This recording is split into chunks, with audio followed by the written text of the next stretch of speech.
Good day mga ka-sports natin dyan. Bukas na nga ang simula ng laban ng Alas Pilipinas at maraming pasabog na mga magaganap. Lalo't ang nasabi natin si Coach De Brito ay madalas man i-bash ng mga netizen at sinasabi na umuwi na sa kanilang bansa. Pero sa kasalukuyan ay mas pinatatag pa ang nasabi nating si Coach dahil hindi lang siya sa Alas Pilipinas mamumuno.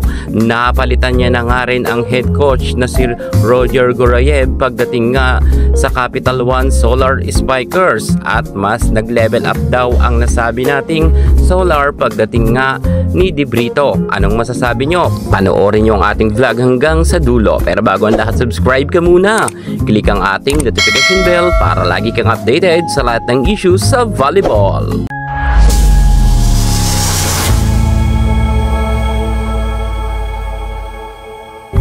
Final 40 ng Alas Pilipinas kasado na at sila nga ang lalaban bukas sa kanilang laban kontra sa Mongolia. Layla Cruz and Lams Lamina tanggal nga sa nasabi nating Alas Pilipinas. Magsisimula pa lang ang Alas pero sobrang dami na talagang issue pagdating nga dito.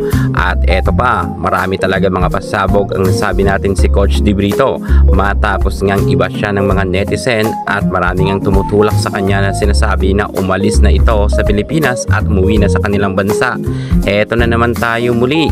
In na in pa rin siya bilang head coach pagdating sa Alas Pilipinas at nasilat niya pa nga ang pagiging head coach pagdating nga sa Solar Spikers kung saan nga mas level up daw di umano. Pero maraming ang naniniwala kay De Brito na team na di umano ay pinag-aagawan daw ito dahil magaling itong coach. Pero taliwas naman to sa ibang mga netizen dahil nga noong panahon raw sa Akari Chargers ay hindi niya naman daw ito naipasok kahit raw sa Final 4 kung saan ay hindi nga nagkaroon ng podium finish ang nasabi nating Akari Chargers. Pero hindi rin naman natin maikakaila na si Coach De Brito ay humawak sa Alas Pilipinas at nagkaroon pa nga to ng podium finish at meron na nga tayong bronze medal. Pero sa kasalukuyan, target talaga ni Coach De Brito na masungkit ang gintong medalya dahil salang-sala raw ang nasabi nating Alas Pilipinas players. Pero meron naman mga nang babash kay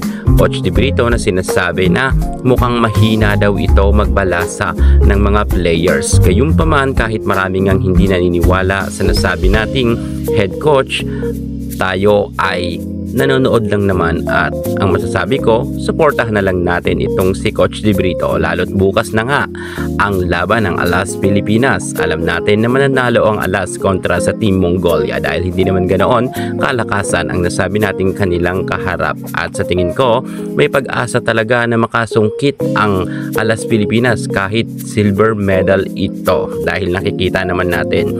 Kayo, anong masasabi nyo sa magiging laban ni Coach De Brito? Masungkit kaya nila bukas ang unang pagkapanalo? Comment naman ninyo yan sa baba. Yan muna ang pinaka-latest natin sa mundo ng volleyball. Thank you so much. God bless.